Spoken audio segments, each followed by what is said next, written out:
అందరికీ నమస్కారం. మహానాడు 2026 ఎంత ఘనంగా జరుపుకున్నామో మొత్తం దేశమే కాదు ప్రపంచం అంతా కూడా అది వీక్షించినటువంటి పరిస్థితి అందరూ తెలుసుకున్నాం.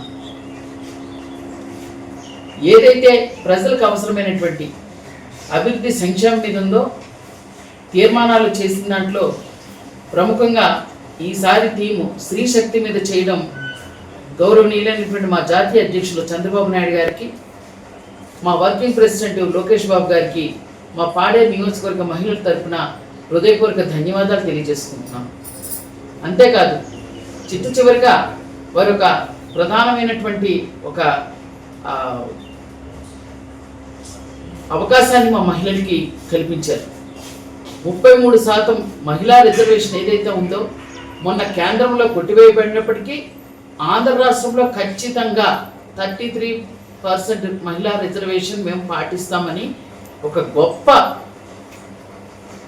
ప్రకటనను చేయడం ఇది మా మహిళలందరికీ కూడా ఆనందదాయకం అని చెప్పి తెలియజేస్తున్నాం. ఎందుకంటే ఈరోజు మహిళలు రాజకీయాల్లోకి వస్తున్నా, ఉద్యోగ వివిధ రంగాల్లో పనిచేస్తున్నారనన్నా అన్నిటికీ ముఖ్య కారణం తెలుగుదేశం పార్టీ. స్వర్గీయ నందమూరి తారక రామారావు గారు ఆ రోజుల్లోనే మహిళల్ని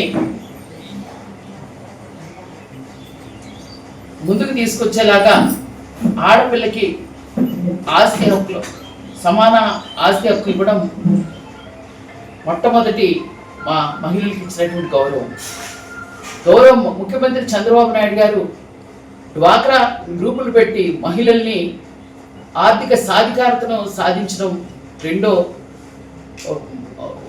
నిదర్శనం.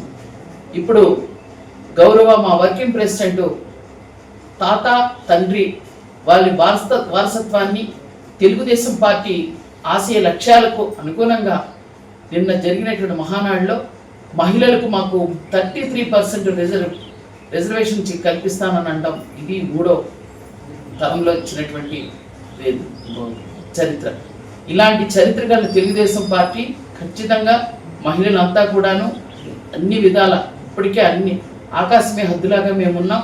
ఇంకా అన్ని రంగాల్లో మేము ముందుండడానికి సిద్ధంగా ఉన్నాం. తెలుగుదేశం పార్టీలో మహిళలకు రాజకీయ రంగంలో కూడా 33% ఇచ్చే స్థానిక సంస్థల్లో మాకు అవకాశాలు ఇచ్చినటువంటి ఘనత కూడా మా గౌరవ ముఖ్యమంత్రి చంద్రబాబు నాయుడు గారు. అలాంటిది ఈరోజు ఐటీ సెక్షన్లో కూడా టెక్నికల్గా ఐటీ రంగాల్లో కూడా ఉద్యోగాలు ఎక్కువ మంది మహిళలే చేస్తున్నారు. ఎందుకు మొన్ననే జరిగినటువంటి 10th ఇంటర్మీడియట్ పరీక్ష ఉత్తీర్ణులతో కూడా బాలికలదే పై చేయి ఉంది. ఇలా ఏ రంగంలోనైనా బాలిక దగ్గర నుంచి మహిళ వరకు మేము దూసుకుపోతున్న ఈ తరుణంలో మా తెలుగుదేశం పార్టీ, మా గౌరవ వర్కింగ్ ప్రెసిడెంట్ మా లోకేష్ బాబు గారు ఇంత గొప్ప ప్రకటన చేయడం వారికి మా అందరి తరఫున హృదయపూర్వక ధన్యవాదాలు తెలియజేసుకుంటున్నాం. ధన్యవాదాలు.